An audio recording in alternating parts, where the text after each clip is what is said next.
નમસ્કાર વિદ્યાર્થી મિત્રો, વાણિજ્ય પત્રવ્યવહાર અને સેક્રેટરીયલ પ્રેક્ટિસ વિષયમાં આપણે કંપનીના સંચાલકો પાઠનો અભ્યાસ કરતા હતા. આ કંપનીના સંચાલકો પાઠમાં આજે આપણે આગળના મુદ્દાઓનો અભ્યાસ કરીએ, જેમાં સંચાલકની સત્તાઓ. આપણે જાણીએ કે કંપનીનું સંચાલન કરવા શેરહોલ્ડરો પોતાના પ્રતિનિધિ તરીકે સંચાલકોને ચૂંટે છે. કંપનીના સંચાલનમાં સંચાલકોનું વિશિષ્ટ પ્રકારનું સ્થાન છે.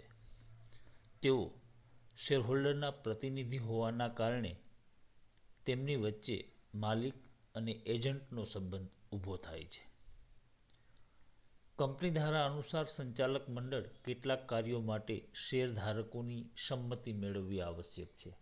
આમ જોઈએ તો અહીં શેરધારકો સર્વોપરી સત્તા ધરાવે છે. સંચાલક મંડળ પોતાના નિર્ણયો ઠરાવના સ્વરૂપે બહુમતીથી કરતા હોય છે. કેટલાક મૂળભૂત નિર્ણયો માટે સંચાલકોની સર્વસંમતિ જરૂરી બને છે. ચાલો, કંપનીનું સંચાલનમાં સંચાલકોને કઈ કઈ સત્તાઓ પ્રાપ્ત થાય છે એમની વાત કરીએ તો કંપનીના સંચાલનમાં સંચાલકો વિશિષ્ટ પ્રકારનું સ્થાન ધરાવે છે. બીજું, શેરહોલ્ડરો પોતાના પ્રતિનિધિ તરીકે સંચાલકોને ચૂંટે છે અને જેમના કારણે તેમની વચ્ચે માલિક અને એજન્ટનો સંબંધ ઊભો થાય છે. કેટલાક કાર્યો સંચાલકોને કેટલાક કાર્યો કરવા માટે શેરધારકોની મંજૂરી મેળવવી આવશ્યક છે અથવા તો શેરધારકોની મંજૂરી મેળવવી પડે છે.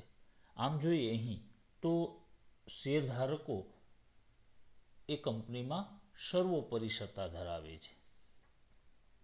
સંચાલકો કંપનીના સંચાલનને લગતા જે નિર્ણયો લે છે એ ઠરાવના સ્વરૂપે બહુમતીથી લેતા હોય છે.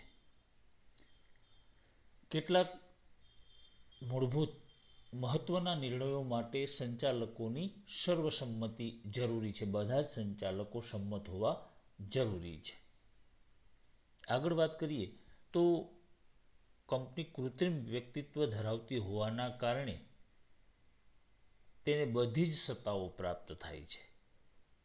આમ કંપનીને જે સત્તાઓ ભોગવવાની અને અધિકૃત હોય તે તમામ સત્તાઓ અને કાર્યો કરવા સંચાલક મંડળ હકદાર છે. આપણે જોઈએ છીએ કે કાયદાની એક ચોક્કસ પ્રક્રિયા બાદ કંપની સ્વરૂપ અસ્તિત્વમાં આવે છે. એટલે કંપની ધારા અનુસાર કંપનીને બધી જ સત્તાઓ પ્રાપ્ત થાય. એટલે કંપની જે સત્તા ભોગવી શકે એ તમામ સત્તાઓ અને તમામ કાર્યો કરવાની સત્તા સંચાલક મંડળને છે. પરંતુ સંચાલકને આવી સત્તાઓ સીધી પ્રાપ્ત થતી નથી. સંચાલકોને સત્તાઓ 3 રીતે મળે. અલગ અલગ જગ્યાએથી એમની સત્તા પ્રાપ્ત થશે. એક તો કંપની ધારા અન્વયે એમને સત્તા પ્રાપ્ત થાય.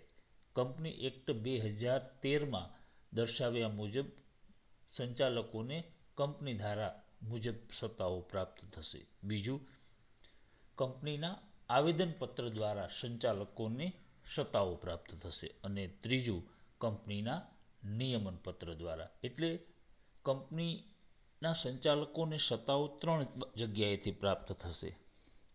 એક કંપની ધારા અન્વયે, બીજું કંપનીના આવેદનપત્ર દ્વારા અને ત્રીજું કંપનીના નિયમન પત્ર દ્વારા.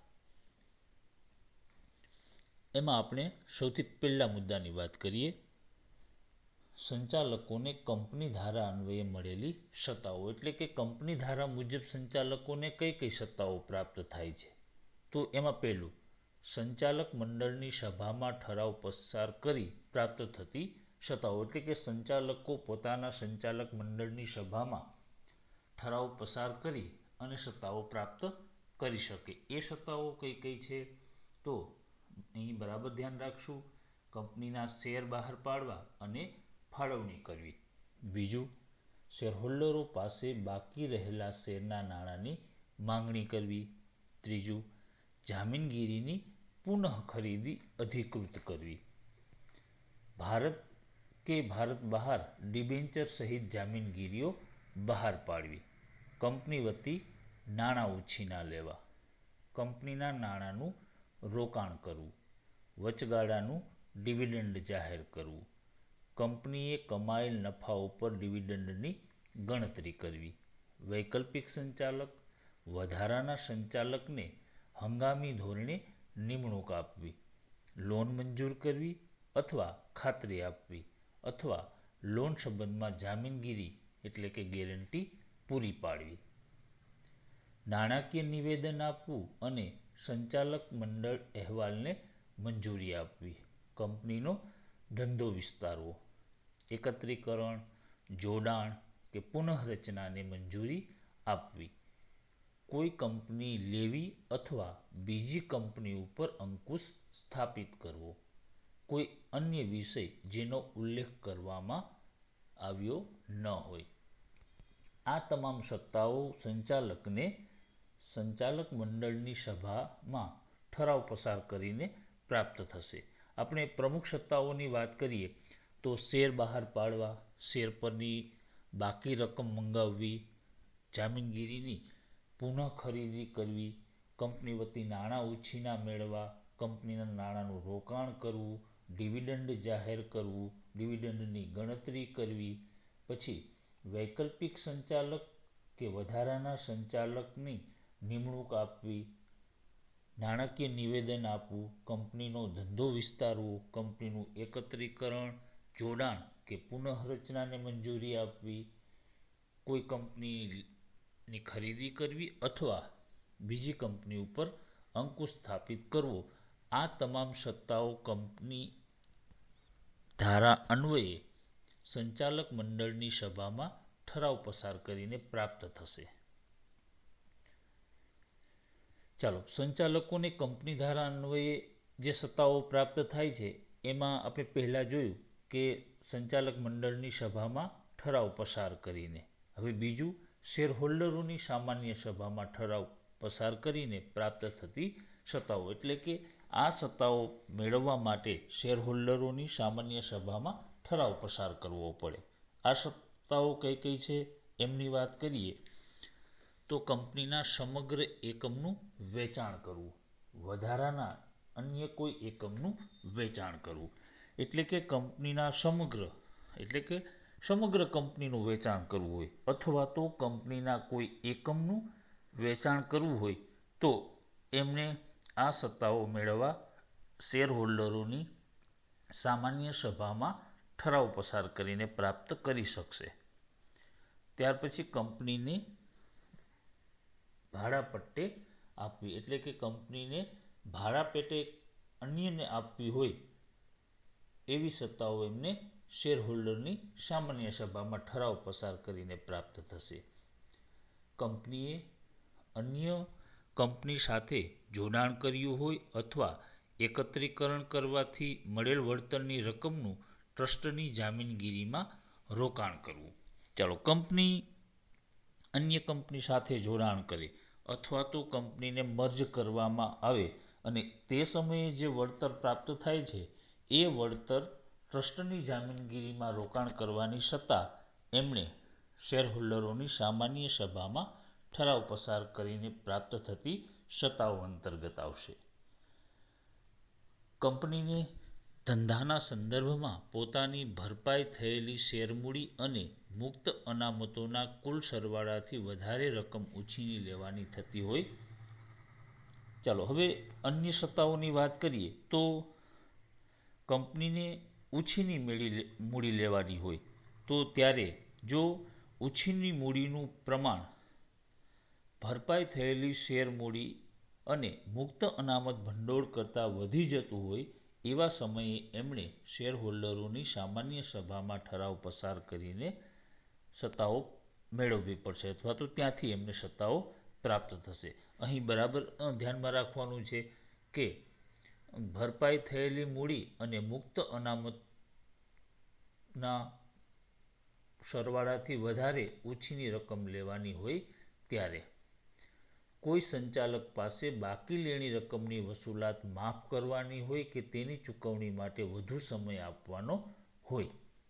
આ તમામ સત્તાઓ કંપનીના સંચાલકોને કંપની ધારા અન્વયે મળે છે, પરંતુ આવી સત્તાઓ એમણે સંચાલક મંડળની સભામાં ઠરાવ પસાર કરીને પ્રાપ્ત થશે, અને અહીં હમણાં આપણે જે ચર્ચા કરી એ શેર હોલ્ડરોની સામાન્ય સભામાં ઠરાવ પસાર કરીને પ્રાપ્ત થતી સત્તાઓ છે. ચાલો આપણે કંપની ધારા અન્વયે પ્રાપ્ત થતી સત્તાઓની વાત કરી. અન્ય બીજી જગ્યાએ ક્યાંથી સંચાલકોની સત્તાઓ પ્રાપ્ત થશે? તો આવેદનપત્ર અન્વયે.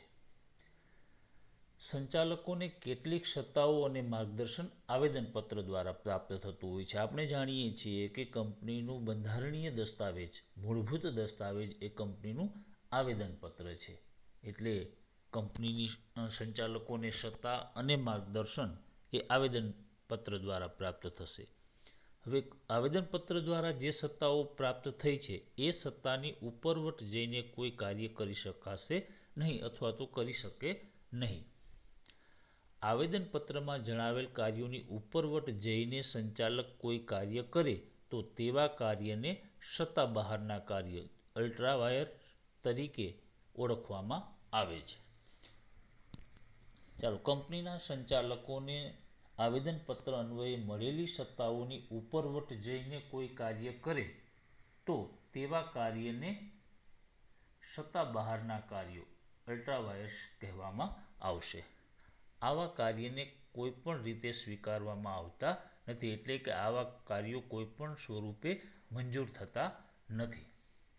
આવા કાર્યો માટે શેરધારકોની સભામાં પણ સર્વાનુમતે ઠરાવ પસાર કરીને મંજૂરી આપી શકાતી નથી, એટલે કે શેરધારકો પણ આવા કાર્યોને મંજૂર કરી શકતા નથી. તેથી આવા કાર્યો માટે સંચાલક વ્યક્તિગત રીતે જવાબદાર ગણાય છે. ચાલો, બરાબર, રાઈટ. આવેદનપત્ર દ્વારા મળતી સત્તાઓ અંતર્ગત કંપનીની સંચાલકોને કેટલીક સત્તાઓ આવેદનપત્રો દ્વારા પ્રાપ્ત થઈ શકે, પરંતુ સંચાલકો આવી સત્તાની ઉપરવટ જઈને કાર્યો કરી શકે નહીં.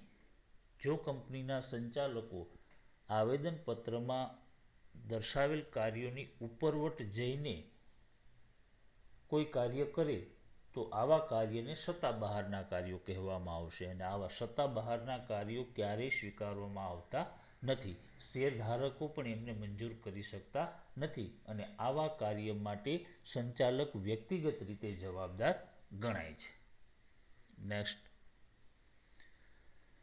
ત્યારબાદ સંચાલકોને નિયમનપત્ર દ્વારા મળતી સત્તાઓ, એટલે કે કંપનીના નિયમનપત્રમાંથી પ્રાપ્ત થતી સત્તાઓ.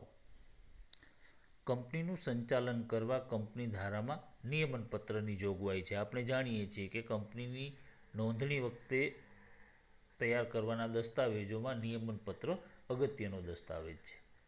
સંચાલકને મોટા ભાગની વહીવટી સત્તાઓ નિયમનપત્ર દ્વારા પ્રાપ્ત થતી હોય છે. આમાં આપેલી સત્તા પ્રમાણે કાર્ય કરવાની જવાબદારી સંચાલકોની છે. રાઈટ, બરાબર છે કે સંચાલકોને કંપનીના વહીવટી કાર્ય માટેની મોટા ભાગની સત્તાઓ નિયમનપત્ર દ્વારા પ્રાપ્ત થતી હોય છે, અને આ નિયમનપત્ર દ્વારા પ્રાપ્ત થયેલી સત્તા પ્રમાણે કાર્ય કરવાની જવાબદારી સંચાલકોની છે. પરંતુ નિયમનપત્રની ઉપરવટ જે કાર્ય કરે તો તેવા કાર્યો સત્તા બહારના કાર્યો ગણાય છે. જેવી રીતે આવેદનપત્ર દ્વારા મળેલી સત્તાઓની ઉપરવટ જઈને કરેલા કાર્યો એ સત્તા બહારના કાર્યો ગણાય છે, તેવી જ રીતે અહીં નિયમનપત્રની ઉપરવટ જઈને કરેલા કાર્ય એ સત્તા બહારના કાર્ય ગણાશે. સત્તા બહારના કરેલા કાર્ય માટે સંચાલક વ્યક્તિગત રીતે જવાબદાર બને છે. જોકે સંચાલકોએ ઉપરવટના કાર્યોને પાછળથી ઠરાવ દ્વારા મંજૂરી આપીને સંચાલકોની આ પ્રકારની જવાબદારીમાંથી મુક્ત કરી શકાય છે. ચાલો, સંચાલકોએ નિયમનપત્રની સત્તાની ઉપરવટ જઈને કાર્ય કરેલું હોય તો સંચાલકોએ કરેલ ઉપરવટના કાર્યને પાછળથી ઠરાવ પસાર કરીને મંજૂરી આપી અને જવાબદારીમાંથી મુક્ત કરી શકાય.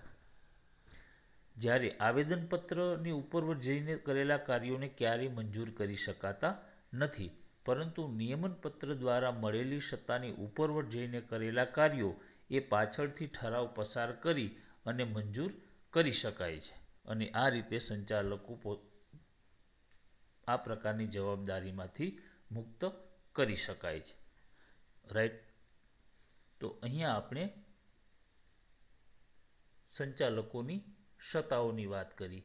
કંપની ધારા અન્વયે પ્રાપ્ત થતી સત્તાઓ, નિયમનપત્ર અંતર્ગત પ્રાપ્ત થતી સત્તાઓ અને આવેદનપત્ર દ્વારા પ્રાપ્ત થતી સત્તાઓ.